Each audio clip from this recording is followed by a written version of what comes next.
Thanks for taking the time to do this. Really appreciate it, particularly this period. It is always a super busy period. The lead up to a release and the fact that it comes out and it doesn't stop there. The work continues, the promotion, the push, and all of that. It's been a few days since Haunt came out. How does it feel? A relief, really, to be honest, mate. It's been a hell of a long time coming. For obvious reasons, everyone's been delayed in some way over the last sort of 2 years. Sorry, it's going to be distracting. Let me get rid of that. This is like this being the third part of the trilogy that I've been working on. It's like the 3 EPs really. I think were like a really sort of accurate kind of timestamp of where we were with our writing over the 3. So like the first EP was sort of like the early material, and it's a good kind of, it really demonstrates how we kind of evolved our sound. So for us now, this is kind of, it's like a big relief, and it's been received really well. I've been really blown away with we've had some great comments about the stuff. So, I couldn't be happier, really. It's we're all very, very happy and excited to get going with it. Is it the fact that it's the third and final chapter of this trilogy made the release more significant? There is extra significance around it because you are, as you say, drawing a line under that period. It's significant in the fact that we're kind of just we're glad we got there. There was a couple of times over the last 2 years where it's like, I'm sure I'm not alone feeling this way. That when you've been like sort of, I don't know, like a life musician, like you've always done it, sort of thing.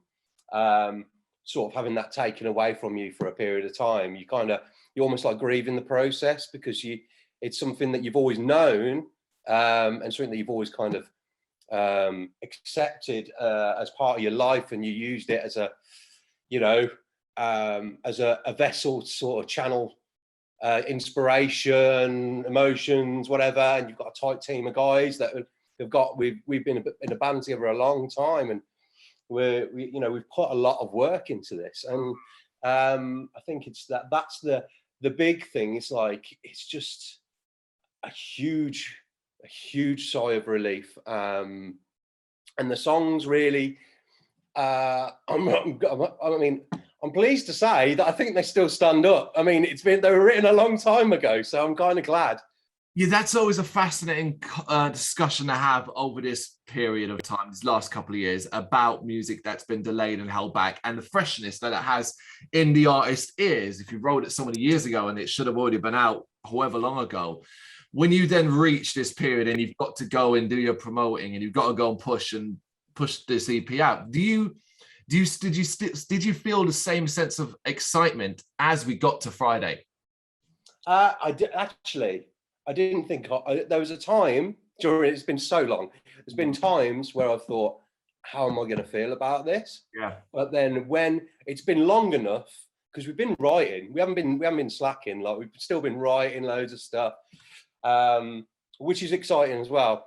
But I think having a long period of time away from it, then coming back to it, it's almost like approaching it for the first time again after a while, because, like, if there's a film that you've watched like say 10 years ago and you're like, it's a classic, but like if you watched it, say, like, if you watched it 3 times in a month, you'd be like, okay, yeah, it's that. But then if you have a long period away, you almost forget things, and you're like, you come back to it, and it's suddenly you're back to, oh yeah, I remember when we did that bit. I remember how this felt the first time when we were tracking the guitars in the studio, and it was nice because the old banter come back with the band that we were talking about, like, the laughs we had when we were recording it and stuff. And it's been, I think in some ways it's been long enough for us to come back to it and get that rejuvenated kind of feeling. So it's kind of fascinating because of the release sort of date. It's almost poetic that the trilogy almost frames COVID, so to speak, starting in 2019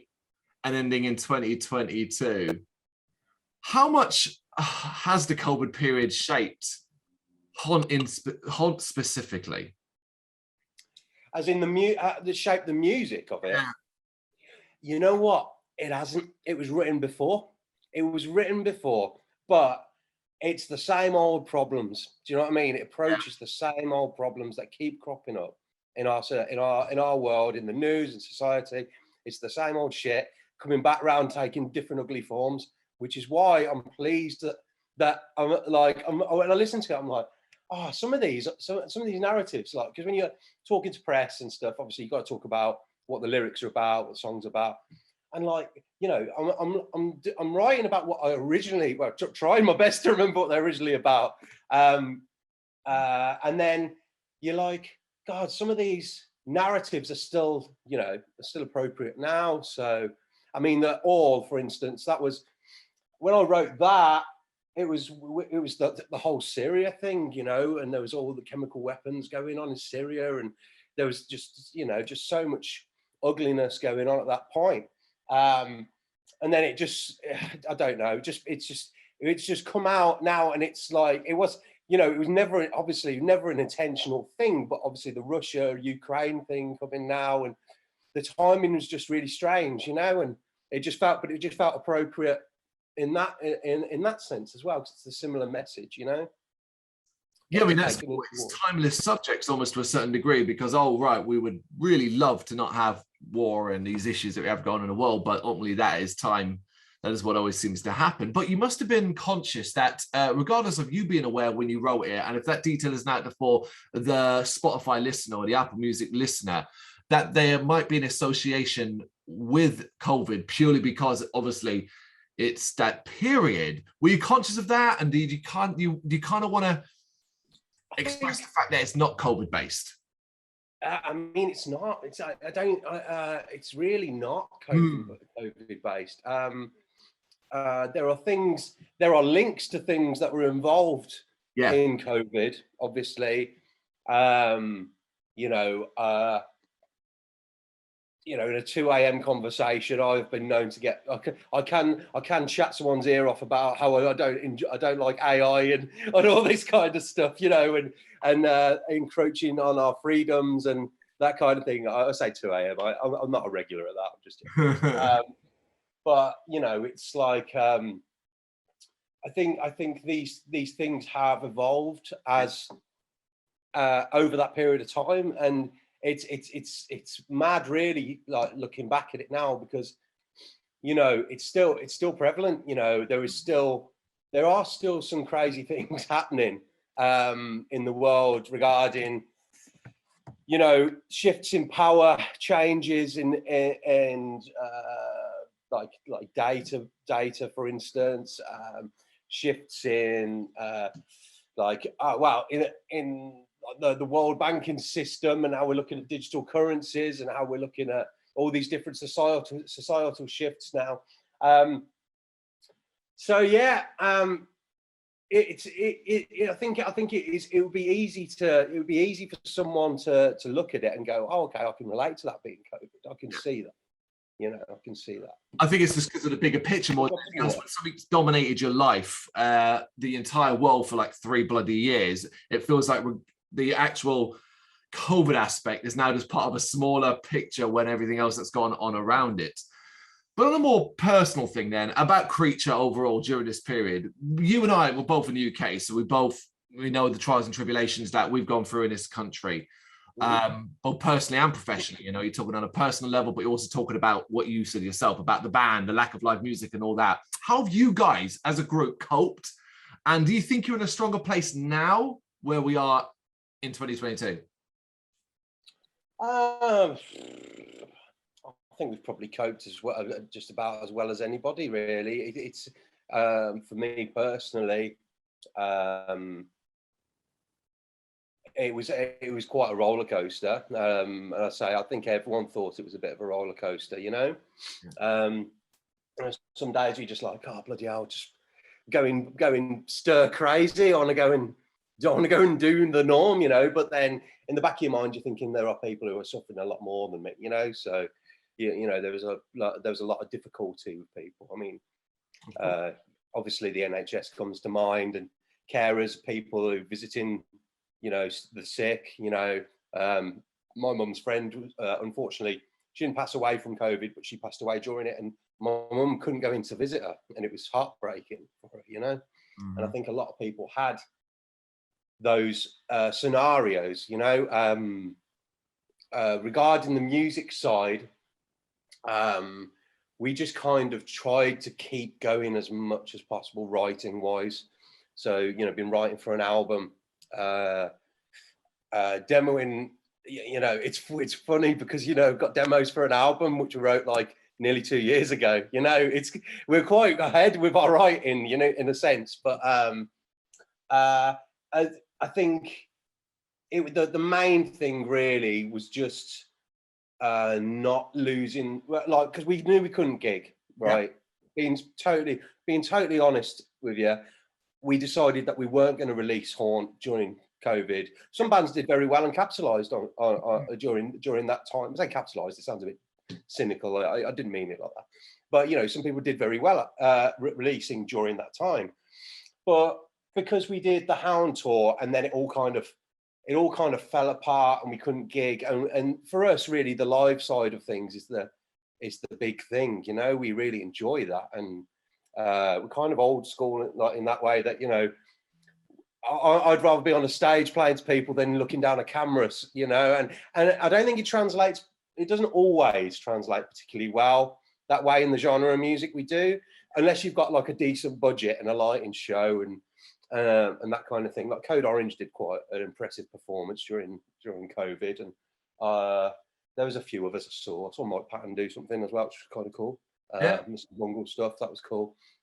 But yeah, we just you know, we just felt that we unless we know we can get into, we can book shows, go in and deliver the set and be in the right frame mindset to go and do our best, we'd put it back until we thought the time was right, and that felt like now. So we you know, we've got this show lined up at 2,000 Trees, which is going to be absolutely amazing. I've wanted to do it for so long, and it's been put back obviously 2 years. There was the organisers have done a great job with that, and I'm really kind of stoked to be playing with such a great lineup there. Some great bands like you know, Thrice are playing, and like there's loads of bands that I like are playing.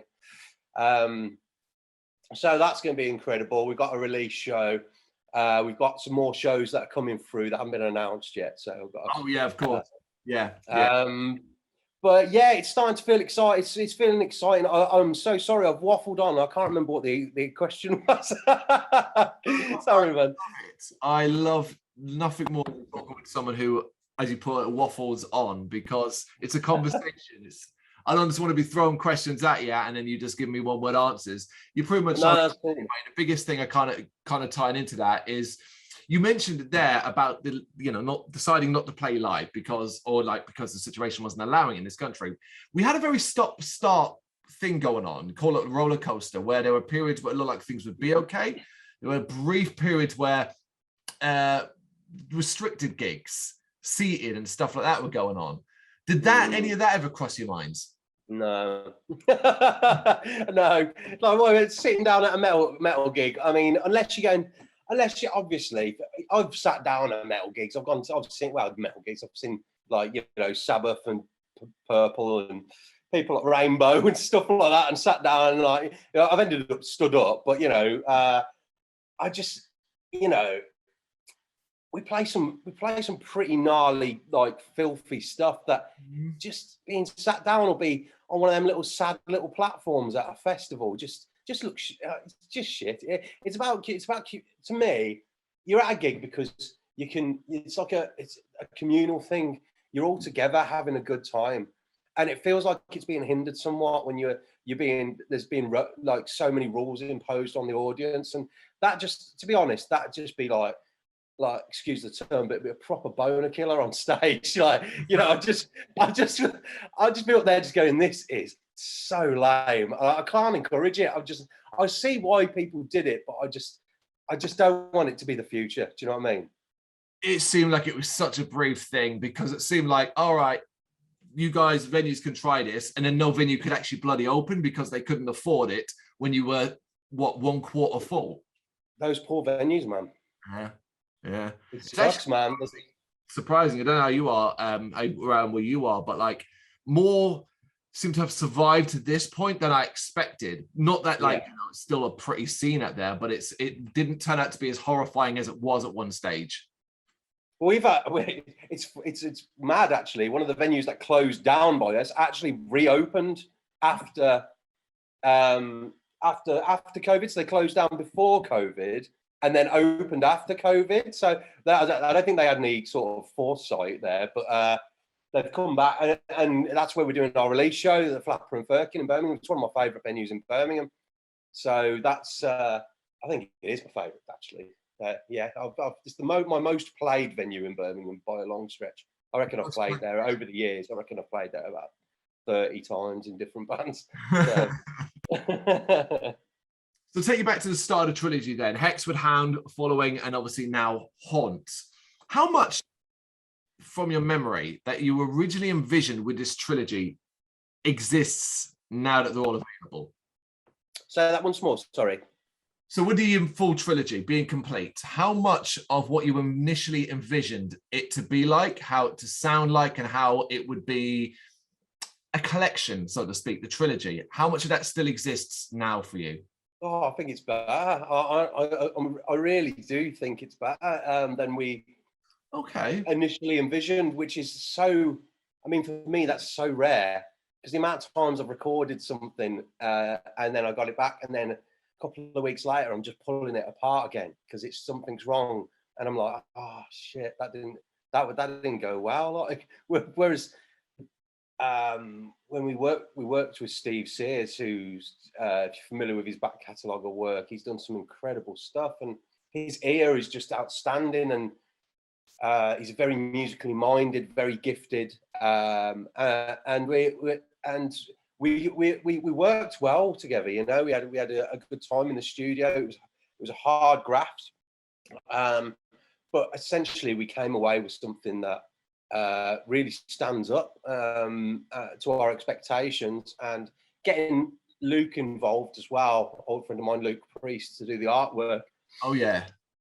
I mean, the timing was a dream, really, because you know, it was like he finished our artwork, and then it seemed like only like weeks later he suddenly doing all the Gears of War artwork for Xbox, and he just blew up. You know, I mean, he'd done some big stuff before, and he was doing a solid, you know, jumping on the Vision with us, and he liked the music, you see, and he had the lyrics. He went through the lyrics, and he really brought it to life with the artwork, I think. But yeah, the timing was superb, really, because, you know, I say there's weeks in it really where he probably wouldn't have been able to pin him down, you know. Of course. Yeah, the one thing about the COVID period did allow a lot of experimentation, not just specifically with art, but with artists themselves, people who are available suddenly weren't. Jump on Zoom, we can do this and we can do that for 5 minutes. That was really, really cool. There's one small benefits of a very negative period. Yeah, I think everyone had to be creative in their own way, didn't they? And you got to respect that human spirit, man. People don't want to get bored, man. They don't want to disconnect from each other, even if they're being told to, you know. And you got to it was just a difficult one, because the messages it's just a prime example of that two-way narrative that we get force-fed down our throat every day, and it's just very divisive, and it's hard to make a decision without upsetting somebody, isn't it, in these situations? So I think, you know, the one thing that did really shine through were, you know, the fact that people still were being creative and they were still expressing themselves. I thought that was amazing. You know, in whatever way they chose to, whether they decided to do it online or whether they decided to write or make music videos, or, you know, or create fantastic art. You know, we're starting to see. Well, we've already started to see quite an abundance of great material, because everyone's had time to do it, man. That's it, really, isn't it? It seems to be Oh, the biggest thing, that the amount of time it afforded. One of the most interesting things that often comes up with when we talk about the COVID period with any band, and this is across the world, from America to Australia, you name it, we've spoken to over the last couple of years, is benefits of COVID has been time, and whether it be the time to perfect a release, e.g. it was supposed to be out 6 months but before, and they got an extra 6 months, and then they were able to do stuff like that. That sort of seems to be the common theme. I think so, yeah. And I think people gave. I mean, I don't know. What did you pick up any new? Did you decide to take up any new skills during COVID, or did you do it? So a lot of people did. Like, and that's why I thought of that. Well, like, go on? Tell me, what did you do with your time? I stopped working. So, really? Yeah, I was classed as a key worker. Oh wow, fair play to you.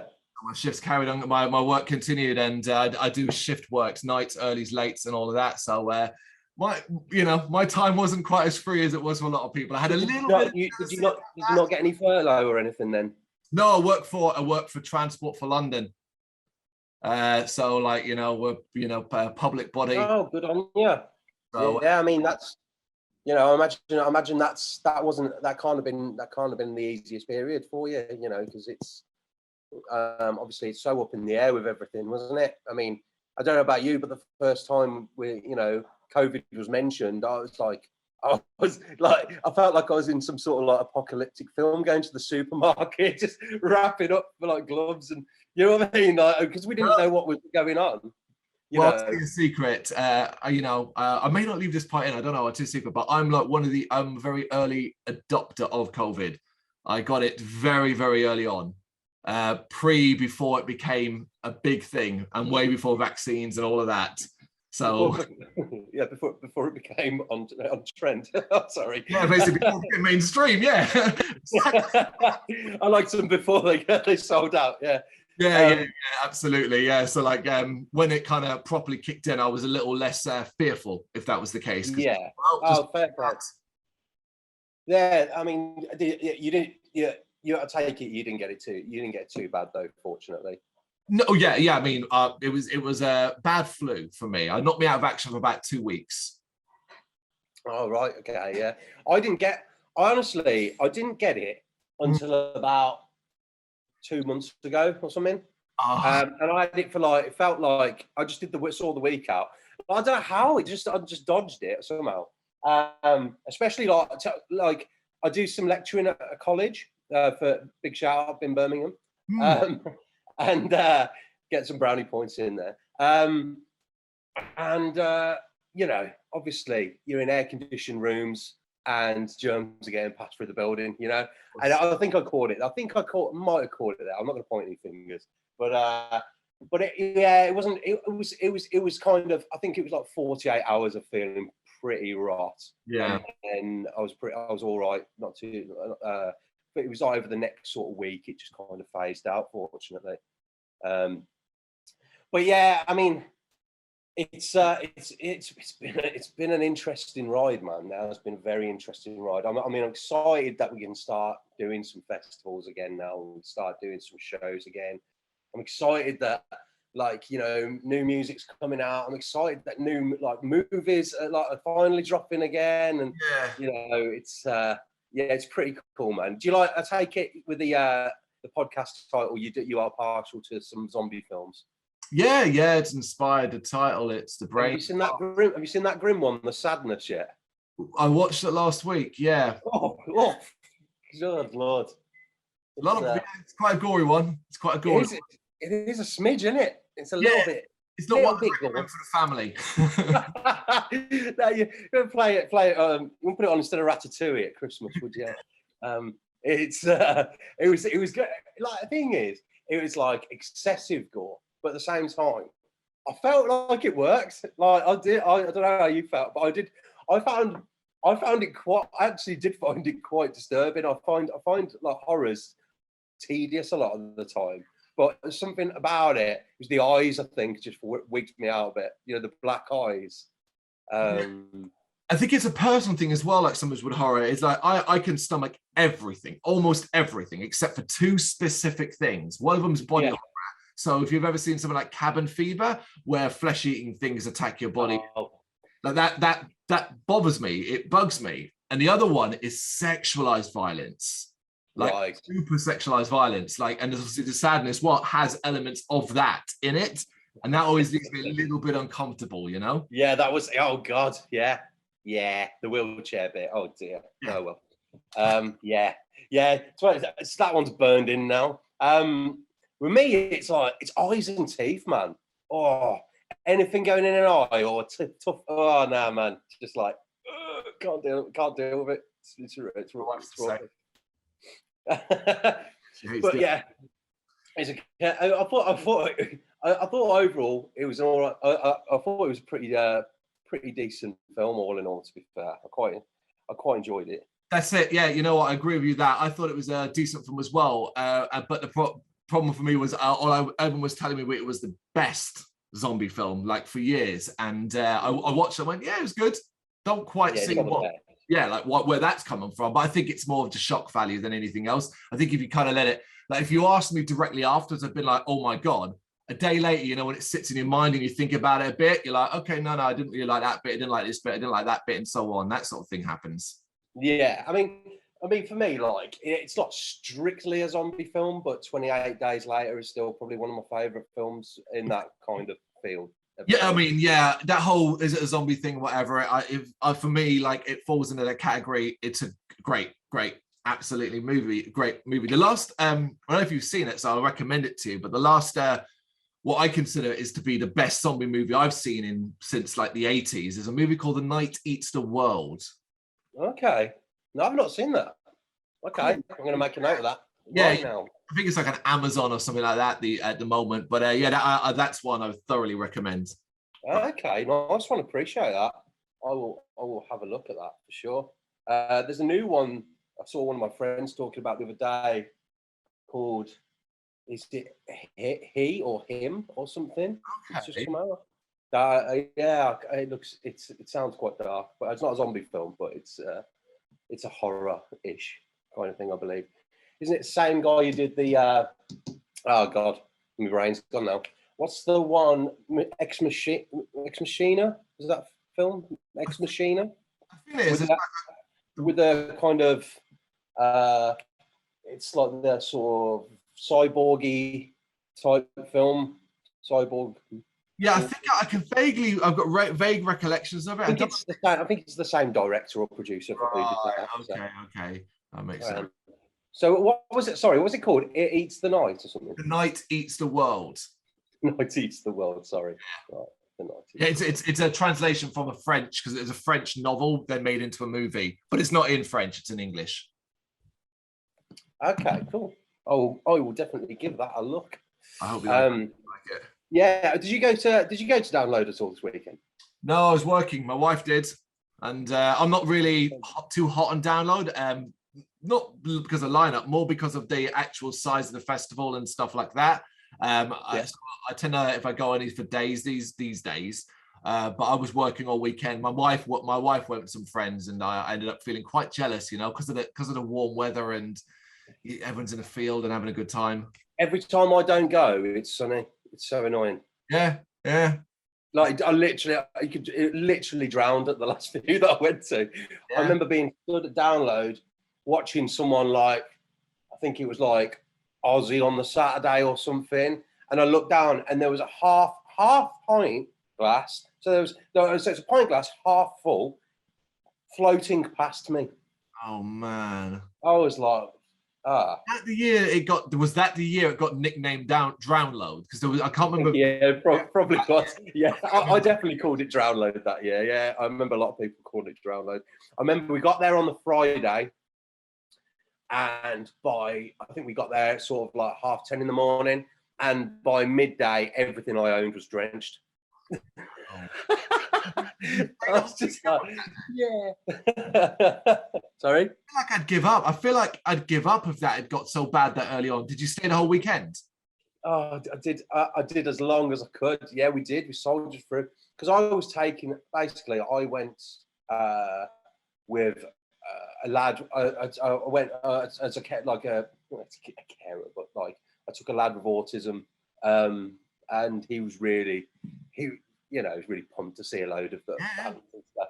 So we did soldier through, and then it was, I think it was like the end. It got to like the last strum of Iron Maiden, who like we got through, and it was just like, "Thank you, don't." And it was like we were already on the way to the car park. I was just like, so I need to go and try out for a very long time, like Yeah, thankfully I've never experienced a festival like that. Like, I've done a few rainy ones. I do Bloodstock pretty much every year, and a couple of times it's rained there, but like not that torrential, everything's flooded and screwed thing. I hope I'd never have to deal with it. I once did Boardmasters for a stag do, and that was probably, the wind was worse. There was people chasing their tents across the field. It was that bad. And we just ended up in like bin bags and shorts and sandals for the whole thing, because it was the only thing that like wouldn't, that we could get away with getting drenched for that period of time. It's bloody country, man. Sunny today, rain tomorrow. Weirdly enough, it's the opposite. Like Hellfest 2014 is the one that's burned into my memory as the most uncomfortable I've been at a festival because of the heat. Because it was the opposite. It was like 35 degrees every day, and it was just outside or not, you're just melting in that. It's just that, it's too much, isn't it? If you can't actually find any shelter, it's just a losing battle, isn't it? 'Cause it may be very ill, can't it? Yeah, because you're drinking you should be drinking lots of water, but you're not drinking lots of bloody water. You're drinking lots of Trooper and drying yourself out, I imagine. Yeah, exactly that. But it's the price we pay, mate, to have a bit of fun. That's it. Yeah, we're probably nattering on about the weather because that's such the British way, and it's very hot. It's very hot today, man. I'm boiling. But I've got a hoodie on, so my own props. No, we should talk about something else, or if you got anything. Sorry, you were saying. Sorry. No, I was saying, no, it's warm here as well. So it's not just you, it's down in London. It's very warm too. Wicked. Yeah, are you got plans today? What are you up to? Oh, I've actually been up now for 23 hours. I was at work last night. So I finished this morning at 7, got home about 7:45. Was initially going to go, oh yeah, get a few hours sleep, but didn't really feel that tired. I'm like, these are my rest days. These are my days off. And I'm like, well, no, stay up. You can do a few little bits. You got the interview at 3:30. You'll be golden. So when we finish, I'm probably just going to go straight to sleep. Oh, fair dues, man. You get your head down, mate. Get your head down. Yeah, it's all good. It's all good, though. It's always nice. These energize me, so I always enjoy them. You'll know if I start looking tired or bored. You'll see it on my face. It's right here. You've been very energetic so far, mate. I appreciate your time. I've been the last week. I think that's another thing that's been like kind of adjusting. It's like getting used to doing the press again, like filling out stuff, because it's like we've got a very good PR guy. He's incredible and very fortunate, which means that we get a fair bit come in. So I'm writing answers to questions and stuff, and How do you feel, sticking to that thread then, how are you, and how do you feel, are you at that stage where you are answering the same question several times over and over in Q&As, rewriting it, or having to say it in video interviews like this? Do you kind of get annoyed by that, or you kind of just shrug your shoulders and go, it is what it is? Yeah, we get some quite creative stuff come through, actually, and I do quite enjoy it, because it's like so sometimes you get caught out at an angle that someone goes in at an angle on your music, and you're like, I appreciate that person's taken time to think of that, because it just shows that they've obviously given their time to analyze your music and your lyrics, and it's something. If anything, it's a bit of a compliment, really. We're not that sort of level where we're doing sort of Graham Norton interviews on your new book being released, or anything, those kind of throwaway questions where everyone just cheers anything. We seem to like get some really kind of insightful and kind of astute people, really, which is yeah, it's quite a privilege, really. I enjoy it, but it does take time because I want to pay them the same respects by giving them a decent answer because they've taken the time to give me a decent question, you know. As well as that, it only benefits you as well. You know, the more concise, the more interesting your answer is to a question, the more readable it is, the more interest it brings in potentially someone who hasn't listened to music but just reads that interview randomly. Yeah, I suppose so. Yeah, I mean, but you know, I can only be me, and I'm just trying to be as honest and try and get my memory to serve me sometimes as best as it can. If it's been a while since I've thought about something, I might have to take a bit of time just to, you know, jog the memory about, you know, how I felt about a piece of music that I wrote, you know, 4 years ago or whatever, you know. Look at some old notes or sometimes, but I think this time round it's been regarding that. These songs have been I've always been kind of some favourites of mine, so they've kind of been a lot sort of fresher in the memory, I think. Well, I know it must sound daft, but when you, because you're like, well, you wrote the bloody song, can't you remember what it's about? But it's like, sometimes no, actually. No, of course, because ultimately as well, you're a musician, you're an artist, you are always moving forward. You're always going to be thinking and planning and wondering what comes next, whether it be writing music or just playing around, playing with your instrument, as it were. I don't think anybody would be really that surprised to learn, okay, you've forgotten that, or you need to relook at that to refresh yourself. You're human. I'd hope not, yeah. I do worry about it though. I do think like, they're going to be like, oh, it's amateur hour. He doesn't even know what his bloody songs are about, you know. Well, I'm going to do one of those segue moments now. So bring up the human thing. One of the things that particularly would haunt, but I think the trilogy overall as well, is there's a human aspect to it. And it's a connection between you and the listeners, because ultimately you're dealing with and talking about hefty subjects, but they aren't necessarily done in a soapbox style way.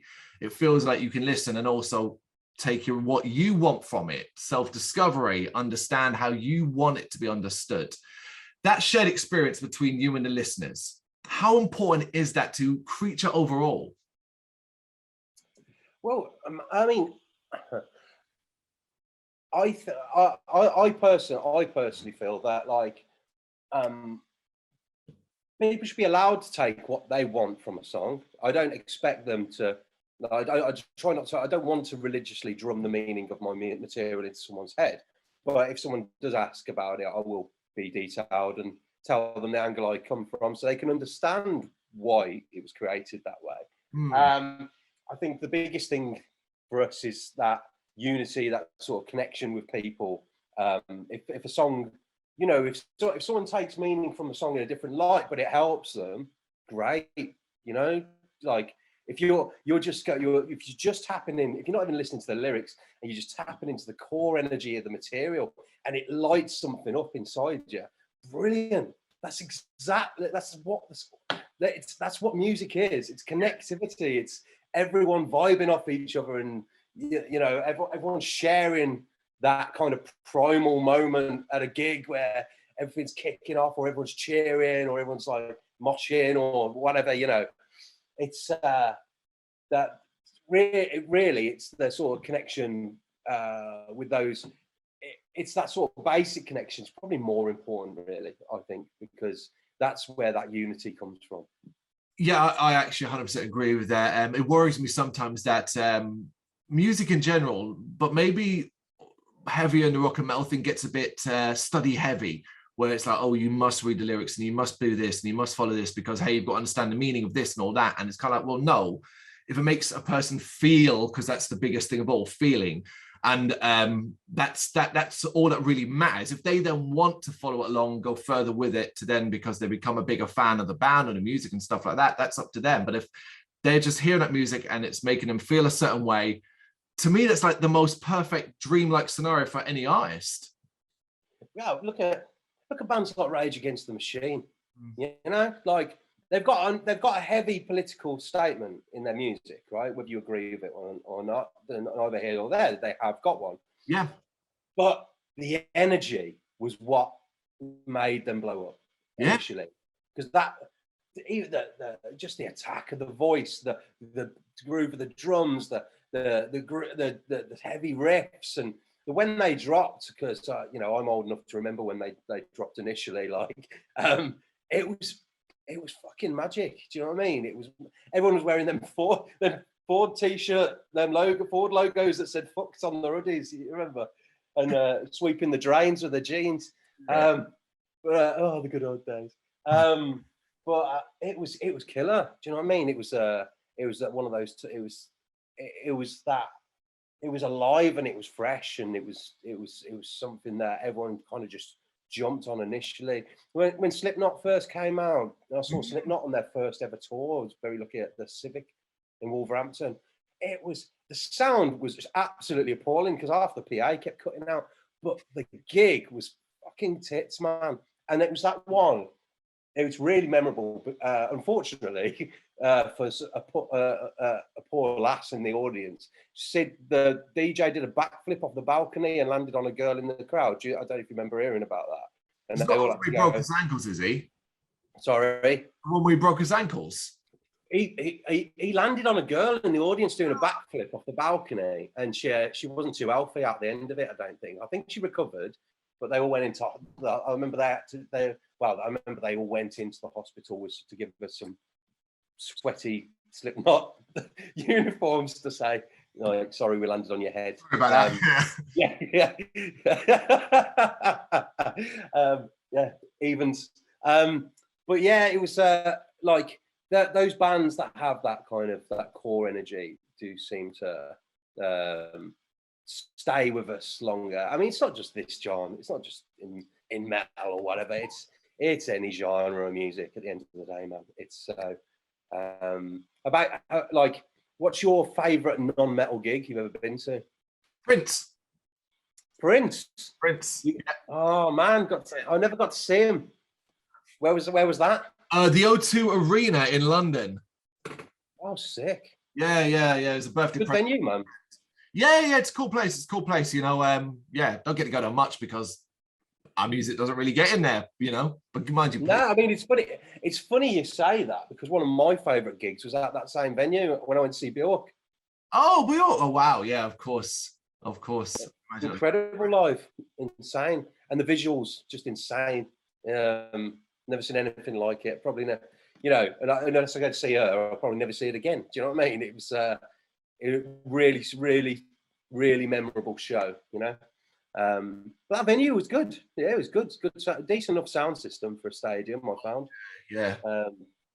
But yeah, like with those shows, I guess with Prince, like his back catalogue, he connects on so many different levels because he uses so many different instruments, doesn't he? Yeah. It's that. genres. I mean, from a Creature perspective, when you guys play live, is that something that you really try to tap into? Because ultimately, how you're perceived on record is one thing. How you're perceived live is another. Every band wants to try and sound as close to studio as they can, but we all know that's not the case necessarily in the live environment. How do you weigh up the differences in Creature from studio to live? We change little things live. We try just little subtle things, but it's that like kind of it's enough to kind of keep interest in things, I think. It's a lot about the energy we create on stage. We all throw ourselves into our music quite heavily when we play. It's an intense set. I'm not going to lie to you. It's an intense set. For me sometimes, and it's good. It's us. It's three musicians that have been doing it quite a long time, just in their element. Do you know what I mean? That's what we're doing really, and we're trying to vibe off, you know, the crowd that are there. It's each show will have its own kind of. It depends where we play, really. What the audience is like. We'll vibe it differently, do different sort of interludes and stuff. We try and keep it fresh, you know. The record it has got a rawness to it. Yeah, it has got a rawness to it because we don't record to click or anything, because we made that a decision. It's like, I think there might be like one part of one song that was to click. Do you know what I mean? Like it's predominantly tracked together, so you get that real kind of feel. So you do get tempo shifts, intentional tempo shifts that add to the kind of vibe of the tracks. You know, I feel like there's a lot of heavy music that, not all, but there is heavy music these days that has become more of a maths equation than a feeling, and that just bores the shit out of me, to be honest. It doesn't interest me. So yeah, it depends on the band. I can take a leave it, but my God, when you said that, my head lit up, and I'm like, God, that's it. Yep, yeah, math equations. Yeah, I love that. It is. It's just a load of dots on a screen that have been lined up. I'm not saying that. I'm not being broad. There's great bands that do it so well and better than I ever will. I'm not saying that it's overall it's bad, but I just think it can be used lazily and you lose energy. And something like what we're attempting with these EPs, where we are going in for that kind of raw, cathartic experience, it just felt more real to track it how we play it, you know.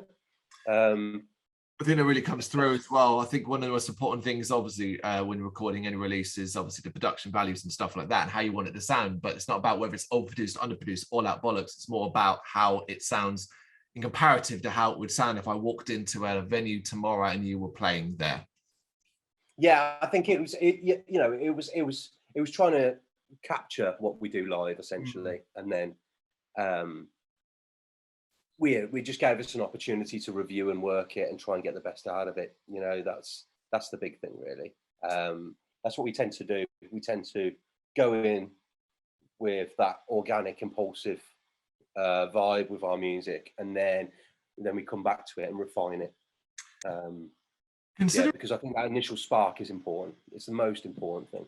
That bit of magic at the start of a jam. Like, I find this thing where sometimes the first thing I play on a guitar when I pick it up will be the best thing I'll play on that guitar that day. Do you know what I mean? It's just that initial excitement, you know? And I think, yeah, it's like I don't know. I feel like sometimes it's almost like a flow state, you know? And like, I mean, I don't remember gigs. I just don't. They just go, okay.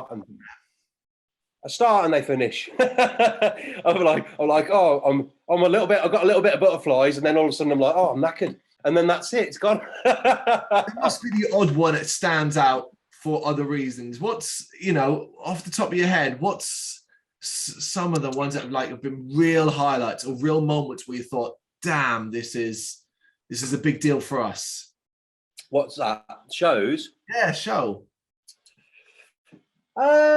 We've had a few really good ones. We haven't done as many as we would have liked for obvious reasons, but is it more? I think a big point was like we did our first sort of headline show up in Glasgow, and to see people like we'll obviously never met before, like throwing down while we were just like blasting through these tunes that we were like, you know, it was our first time touring these songs. We're like, we don't even know if anyone's going to come or anyone, is it, you know, never mind, start throwing down and stuff. And that was a pretty big moment, really. That was kind of like an exciting moment. It's like, okay, that's cool. People, we can travel and people will come and see and enjoy us. That's good. That's it. It's the most important thing when you're a kind of UK band. You got to get out of the city you're from and go to some of the others as much as you possibly can. But I think like, the answer for you is it's the next set of shows.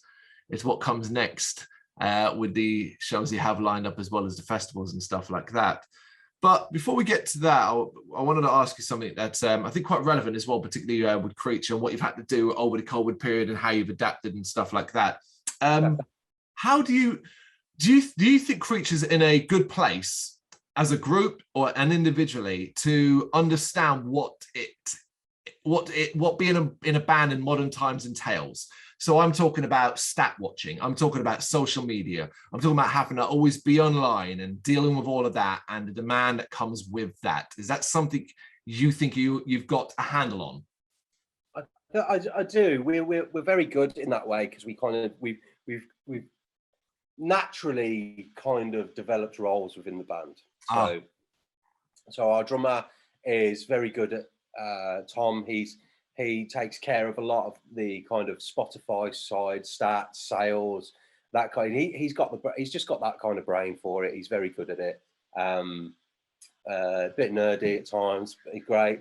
He said there's been a few times they've just gone over my head. But yeah, it's great. And he's a real asset in that area. And you know, obviously he does we kind of take it in terms of communication with folks outside the band's like business side, but he does take a slightly more predominant role in that. Dan is a producer, music producer, so when it comes to demoing, writing, recording, that kind of thing, he obviously steps in there. And then I take care of the visual side, the video side. So we've got a pretty cool team, really. Like for 3 people, we've landed quite well. Like, you know, been quite lucky there that we can all like, you know, fill the roles. You know, the writing side we predominantly do together. When it comes to the social media side of things specifically, and the ever-changing algorithms, whether it be Facebook, Twitter, Instagram, or YouTube itself and stuff like that, is that an area you think Creature are strong at? I think it's an area that's constantly changing. So it's like you feel like you've got it, and then you haven't, and then you have got it for a bit, and then you haven't. It's an ever evolving kind of thing. I think it's something that we're improving at again now. We've had a bit of we hit it quite hard initially. Yep. All our socials, and then obviously we didn't have anything to talk about, so we're not gonna force it. So now it's getting the ball rolling again, and we're like, okay, where are we at with these things? Like watching, like constantly learning, like, okay, what do we need? Like, what's AdWords doing now, and it's constant learning exercise for me personally. But yeah, because I look after social media accounts for a couple brands, and I you know, so I know. I do have experience in that role to a degree, but it is always changing. So it is frustrating as hell. I gotta be honest. Social media drives me mad, mate.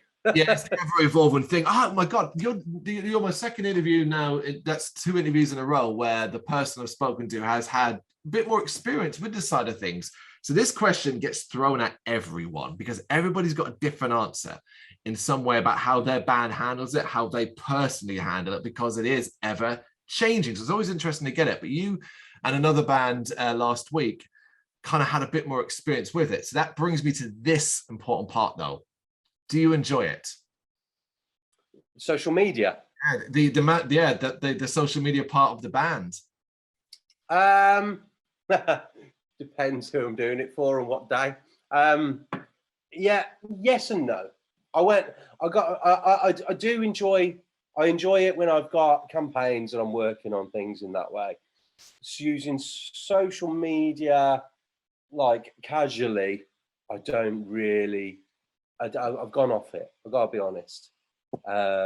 Whether it's just it feels like a workman's holiday, or I'm not sure. I think during COVID, man, I think it got so toxic. Yeah. And I was staring at it all day for quite a while, and it's just it does slowly sort of creep in to your sort of psyche, and you're like, I don't want to be like this. Do you know what I mean? So I don't want to be pissed off at the world all the time. You know, you got to have some balance, haven't you? So I've started doing more video stuff, to be honest. I'm doing a lot of music videos and different types of videography for people because I just find it I find it more enjoyable. To be honest, it's more rewarding currently. So, but I do still look at some stuff. Are you finding yourself branching into areas like TikTok? I haven't really. I've got to be honest. I should have been on it. My nephew keeps saying, you need to get a TikTok. My nephew's one of these influencers on TikTok, and he's got like 1 million followers or something. Really? Crazy. Yeah, he's nuts, man. But yeah, it's like I have looked at it, and I'm just trying. It's trying to think of a way to use it where the platform will enjoy your content, but you're not losing your your band's credibility at the same time. It's a real toss up, you know. I mean, you know, I might dance like a twat after a few beers, but I wouldn't be doing it every day. Do you know what I mean? Or like, it just doesn't, you know, it's not like an immediate. It doesn't attract me immediately. It's a tough one, man. It's a tough one. The TikTok thing, 'cause at the same time, you're like, well, you know, everyone's using it, and it's like, I get it, but trying to maintain a fan base on TikTok is quite difficult. It's one of those where people use it to find an audience, but then keeping them connected is an absolute nightmare, because it's quite random, isn't it? It seems to be as well, but you said yourself that everybody's using it, and if everybody's using it, how the hell do you break through? It's like the belief that used to exist that anybody could jump on YouTube and get 1 million subs and earn a load of money, and now reality is bitten for most people, and it's like, nope, once in a blue moon someone gets lucky. That's it. That's it. It's trying to ping that bloody algorithm, mate. If you reach that point, you get a certain amount, and then the channel gets on board, you're laughing. But if you don't, then you're going to be sitting in them low noughts, I'm afraid. That's how it works. I guess it bugs me because obviously nowadays in a band, and it applies to Creature, and I guess all bands around the world, is measured so heavily now on your reach, your likes, your follows and stuff like that. It's less about record sales and even streams to a degree, and it's now more about that aspect, and it doesn't always feel fair because of the ever-changing algorithm. Yeah, well, I mean, it's a degree of hype as well, isn't it? And people can fake hype. They can buy likes. They can buy like listens on Spotify. It cracks me up, man, when a band has just released a single independently, and then they're just like, yeah, it's been out. Our record's been out 7 days. Got 250,000 listens. It's like, have you bollocks? Do you know what I mean? You like, there's no way. It's just no way. It's impossible. Unless how have I not heard of you like at all on any of the major magazines or anything? And you're like, you should be number one. You know what I mean? Like, it should be in the charts. You know. It does happen. It does happen. But people see through it, and people do see through it. And I think the biggest thing really with us is that we're just trying to keep people on board. We've this time round, actually. I mean, I don't know if you find it interesting. I don't talk in shop, or you find it vulgar, but you know, I don't want to. I'm not like we shifted this many units, man. But like, we've had this time round, we have sold more merch than we ever have done before previously, which is amazing. And for me, that means a lot, because people have come back, you know, and people have bought the trilogy, and I'm like, I just love that. I'm like, people have got the trilogy. That's cool. Like, I enjoy that, you know. So I know what you're saying regarding socials and bands. At the end of the day, I'm just a firm believer that if you do something well enough for a long enough period of time, eventually it's your circumstances will move with it. Do you know what I mean? If you're building a following, you know, there's been bands in the past that you see that have, like, you know, just bands that I respect, like, you know, like bands like, like Sixth, for instance. They disappeared for ages, but their music didn't, and they came back, and they were bigger. Do you know what I mean? And like Queens of the Stone Age did it for a while as well. They disappeared for ages, and then they came back, and they were bigger. So there are examples of bands out there that, you know, the strength of the music has kept the ball rolling for them. It still comes back to that. It still comes back to that, which is awesome. Really, it's not so much a negative view in it. I think overall, in the sense that it is what it is. There's nothing we can do about it. You got to play the game. Everyone has to, regardless of what part of it is. Whether you're us, a review site, or you, the band themselves, we've all got to try and play it to a certain degree. So we get on with it. But ultimately, what happens next is important from your perspective. And, you know, you've talked throughout this interview about this feels like the train starting to get moving again, starting to pick up a bit of speed as we now head down the track. You know, the EP is out, at the end of the trilogy. Draw a line under that part. Now it's about what's going to come next. We're talking about, obviously, the shows that are coming up. Hopefully a busy period. Not just the summer, but I guess the rest of 2022 out there gigging. And while obviously I'm not expecting you to go into any detail on this, you did, of course, mention that you have been busy writing too. Yes, mate. I mean, really, now it's just, well, you know, the work ethic and desire never went. It's just we can apply it properly now. That's the only thing. Really. That's the big difference. We can actually confidently move forward with something with a lot lower chance of it, touch wood, of everything falling to pieces in the midst of it. So you know, I mean, that's the thing. It was more, you know, it's a case of now that we're excited to get things going. We've had some things in the band, like Tom, our drummer, got married recently to his lovely wife Syra. That was amazing. And Dan and his wife Claire have just had a baby, which is incredible. So we've had some great news this year, and we're all excited of these chapters in our lives, and we're excited that we can actually do the music things still as well, because we've talked about it all, and we're all very keen to get things moving, you know. So it's going to be a good year with it. Like, you know, it's going to be, I don't want to jinx myself, but I'm just pleased that the music's out. We've got some great new tunes written that I'm really excited about. We might actually might even drop one or two in the set. So just to confuse people even further. Well, if you're around Birmingham on July the 1st, that's the EP launch show, isn't it? It is, yeah. We'll be doing a couple of new ones at that, definitely. We're doing the EP, obviously. We'll be doing the whole EP. Yeah. I mean, yeah. Just people just like, what's going on with these weird guys? Yeah, we'll be doing the whole EP, and we'll be dropping a couple of new bangers as well, just because why not? You know, it's our show. We do what we want. Absolutely. At this stage as well, you've got through to the other side, and everything's kind of moving forward. I'm really, really pleased to hear the positivity coming from you. It's one of those super inspiring things, and it's just nice to, you know. James, we've been going for over an hour, almost at 70 minutes actually. So it's been very enjoyable. I did tell you, I did warn you that I'm a waffler. So. No, it's been golden. It's golden. So we'll call it time there. Thank you so very much, Tom, for doing this. Thank you, Carl, man. Nice one.